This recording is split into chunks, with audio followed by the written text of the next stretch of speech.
जोङो बिथांमोननि मिडियाखौ गिबियावनो जोङो बाख्नायो। जों जोबोद मोजां मोनदों। दिनै जोंहा जोबोद खस्थ' गेजेरजों जोङो बे जाम्फैखौ दंग'खौ जोङो जावनाङोमोन। दा बिथांमोना दिनै जों JCB होनानै बिथांमोना जोंनि बे खस्थ'खौ जोबोद सहाय होदों। जों जोबोद मोजां मोनदों आरो जोंहा बेजों बे जाम्फैनि दैजोंनो जोङो गायै फुयै जायो जोङो बोसोरै। आरो फैबाय थानाय समावबो जोंनि बे उननि थाखायबो बे जाम्फैया मोजाङैनो जासिगोन। मोनबेसे गामिफ्रा दङ? दा नैबे बे जाम्फैयाव जोङो गामि दरबानि मानसि दं। गामि दरबायाव जोङो बे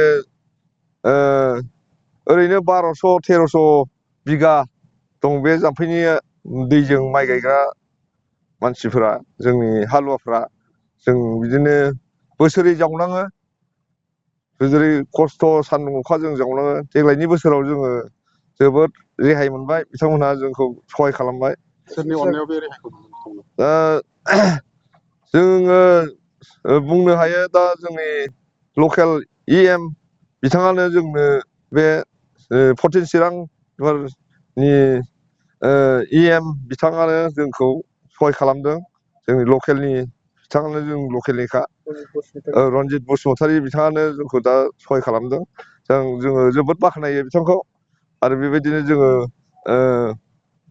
इयुनावबो जोङो मोनबावथों, जों मोनगोन होननानै मिजिं थियो। बेसेबां गोलाव जाथावथाव दंग'आ? ओरैनो बे दंग'आ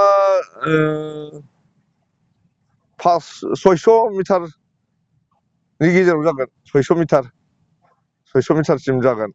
दा जोङो बे दंग'खौ जावजोबनो मोननानै जोङो जोबोद गोजोननाय मोनदों। बिथांमोनखौ साबायखर बावदों।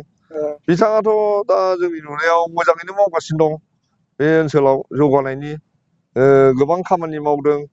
जोङो नुजोबाखै, थेवब्लाबो जों खोनादों, मावदों। जोङो मेगनजोंबो नुदों माखासेखौ। दा बिथाङा जोंनि बे ओनसोलाव डेभेलपमेन्टनि खामानिखौ मावगासिनो दंआनो। जोंनि नुनायाव जोबोद बाख्नायथाव। जों बेखौनो बुङो। इयुनावबो जोङो बिथांखौनो मोनोबा जों मोजां जागोन आरो मोनगोन होननानै जों आसा खालामो। बिथाङानो जोंखौ सहाय खालामगोन। बे हिसाबै जोङो बिथांखौनो नांगौ। जाय बिथाङा माने रायजो राजाखौ सहाय खालामो, बेखौनो जोंबो मिजिं थियो, बेखौनो आसा खालामो जोङो। जोंथ' होगोन, बिथांनोनो होगोन। जों सोरनोथो होबावनो। बिथांनो जोंनि लकेलनि EM जाबायब्ला आरो जोंहाथ' सोर दंबावो? रन्जित बसुमतारी बिथांनोनो जोङो फैबाय थानाय भटआवबो जोङो बेनोनो होजोबगोन।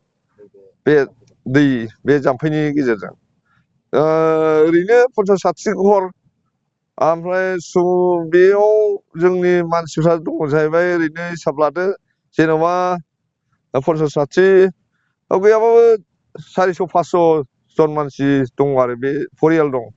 बे दंग'नि गेजेरजों माइ गायनानै जोङो आबाद खेथि मावनानै जों थांनानै थायो आरो। दा जोंनि नुनायावथ' दिनै जों दंग' जावनानै होदों, बिदिनो केनेल बानायनानै होदों, बान्दो बानायनानै होदों। दा जोंनि नुनायावथ' गोबां माने आबादारिफोरनि थाखाय उन्नति खालामदों, डेभेलप खालामदों, मावनानै होदों बिथाङा। दा जों बेखौ नुयो आरो बुंनो हायो जों।